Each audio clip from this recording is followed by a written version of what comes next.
اللهم صل على محمد وعلى ال محمد. كل سنه وانتم طيبين. السلام عليكم ورحمه الله وبركاته. معكم المهندس احمد مصطفى، الشرق الاوسط للاستثمار والتطوير الزراعي لانتاج شتلات البوني كام التنزاني 002 المعتمد في وزاره الزراعه المصريه. بوني كام الشرق الاوسط 002 بقرار وزاري رقم 155 لسنه 2021. تحياتي ليكم، صباحكم طيب. النهارده السبت الموافق 27 10 اكتوبر 2024. والحمد لله وشكر لله. النهارده انا قلت ما اعديهاش كده واعرفك يعني ايه بني كام. بني اللي هو بيطلق عليه اللي هو الخيل المقزم، كام اللي هو الاكل.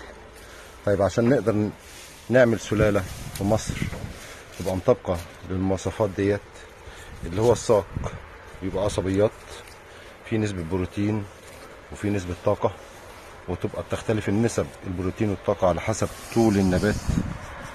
طوله كام؟ كل ما الطول زاد الطاقه بتزيد والبروتين بيقل. كل ما الحشينا هو قليل البروتين بيزيد والطاقه بتقل. واقل حاجه للطاقه بتبقى 4500 كالوري. طيب يعني عايز اجيب اي كوديا من دول عشان اجيب لكم اي نبات من الجنب. انا ماسك الكاميرا بايد عشان اوريك حاجه جميله قوي. النبات بسم الله ما شاء الله. بس العرق من تحت تلاقي اللون الايه الاحمر على الاخضر، يبان قوي في الاحجام الصغيره. الساق ما فيهوش ميه، كله ورقه فوق ورقه فوق ورقه فوق ورقه، حتى توصل للليفه اللي هي بتبقى زي جوه القصب اللي فيها نسبه الطاقه العاليه. تمام. فمعنى كده اللي احنا نقدر نستخدم النبات دوت جاف، نستخدمه اخضر للانتاج الحيواني سواء الالبان او سواء اللحوم. تمام.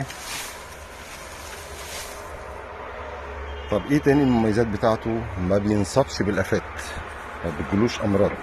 هي ورقه سلكه، ما بينصابش بالافات، ما بتجيلوش امراض. بالعكس ده طارد للحشرات، في فرمي بيطير حشر. طب ايه تالت؟ بيبدا النبات في الشتاء بيغير الخواص بتاعته ويبدا يتحول للدرويات زي الذره العويجه كده، ومن قلب الورقه كده بيبدا يطلع الابراج زي اللي انت شايفها قصادك دي، بذور بسم الله ما شاء الله. ودناها الفتره من فتره شهر 11، البشائر بتبدا من دلوقتي من اواخر 10، ودناها من شهر 11 لغايه شهر 4 تديك دي. طب ايه مميزات دي؟ المميزات ديت ان هي الالياف فيها زيرو، والبروتين بتاعها بيوصل لغايه ال 18%، والطاقه بتاعتها بتوصل لغايه ال 4600، ومضاده للاكسده. اي اكسده ممكن تحصل في الدم، دي من اقوى مضادات الاكسده عن طريق التحاليل اللي موجوده. طب ايه كمان؟ فيها 19 نوع من انواع الاحماض الامينيه اللي هو الجدول ال 22، ودي من نتائج تحاليل ونتائج اختبارات وعمر من الشغل. احنا شغالين من 2014، يعني احنا متواجدين، انا متواجد مع الصنف ده في السوق من 2014، ومعاه ابحاث قبلها بحوالي 7 سنوات كمان، حتى قدرنا نوصل اللي احنا ننتج النسيج ده بالصاج ده بالجمال ده، اللي هو الناعم اللي ما يأذينيش في الاكل، مش زي الاصناف بقى المهجنه اللي جايه لي من هنا ومن هنا، سواء البرازيل، امريكا، استراليا. تمام. لا الحمد لله وشكر لله عندنا النسيج بتاعنا مسجلين باسم الشرق الاوسط للاستثمار والتطوير الزراعي. والله المستعان على مكان. وعندنا الزراعه الحمد لله والشكر لله طول الشتاء وطول الصيف.